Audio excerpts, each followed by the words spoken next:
రావాలి బాబు రావాలి, రావాలన్నా రావాలి, రావాలి కాక రావాలి, రావాలి తమ్ముడు రావాలి. మనం మందు రాస్తే జుట్టు మొలవాల్సిందే, మొలకెత్తి తీరాల్సిందే.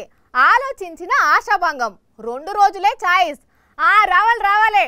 ఓ వాణి, ఆల్రెడీ నీకు జుట్టున్నది, మీదికెళ్ళి పెద్ద సౌరం కూడా పెట్టుకున్నావు.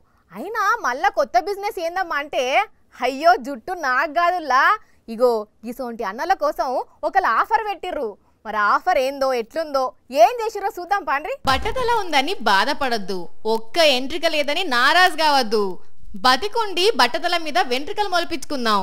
ఎక్కిరించిన ముంగటనే జుట్టును ఎగిరేద్దాం. అరకు రాసుకోండి బాబు, అరకు రాసుకోండి. అరకు రాసుకొని ఆనందంగా జుట్టు దూకోండి.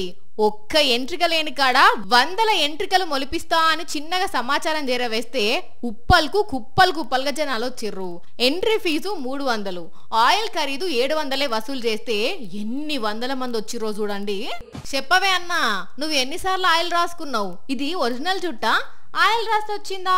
2 సార్లు ఢిల్లీ పోయినా, ఇప్పుడు ఇక్కడ వస్తుందని నేను 2 రోజుల ముందు స్టేటస్ చూసి వచ్చి. నీకెంత వరకు జుట్టు వచ్చిందే అన్నా అంటే, అక్కడ తిరిగినా ఇక్కడ తిరిగినా అంటవేందే? ఆయనతో గమ్మత్ ముచ్చట ఏందంటే, ఈ ఆయిల్ రాసేటందుకు మామూలు జుట్టు ఉన్నోళ్ళకు కూడా గుండు గీకి అరకు రాసిండ్రు. అయితే ఈ దుఃఖం అంతా హరీష్ అనేట ఆయన పెట్టిండు. 100 మంది వస్తే బగ్గనే కమాయించిండు. ఢిల్లీ నుంచి ఫ్రాంచైజ్ అని చెప్పుకొచ్చిండు. అయితే ఈ హడావిడి అంతా చూసిన పోలీసులు, నీకు పర్మిషన్ ఎవరిచ్చిర్రు ఏం కథ అని తీసుకుపోయి ఊసబెట్టిర్రు. మొన్నటికి మొన్న కూడా పాత బస్తీల గిసోంటి ముచ్చటనే జరిగితే పోలీసులు కేసులు పెట్టిర్రు. మళ్ళా ఇప్పుడు ఉప్పల సేమ్ ఇసోంటి కథనే అయింది. మరి ఈ ఆయిల్ రాసుకుంటే వస్తదో రాదో తెలియదు గాని, పాపం ఉన్న జుట్టు ఉన్నోళ్లకు గుండు గీకి ఈ అరకు రాసిర్రు. మళ్ళా తర్వాత వస్తదో రాదో తెలియదు గాని, పాపం బట్టతల ఉన్నోళ్లకు ఇది పెద్ద బాధే పోన్రి.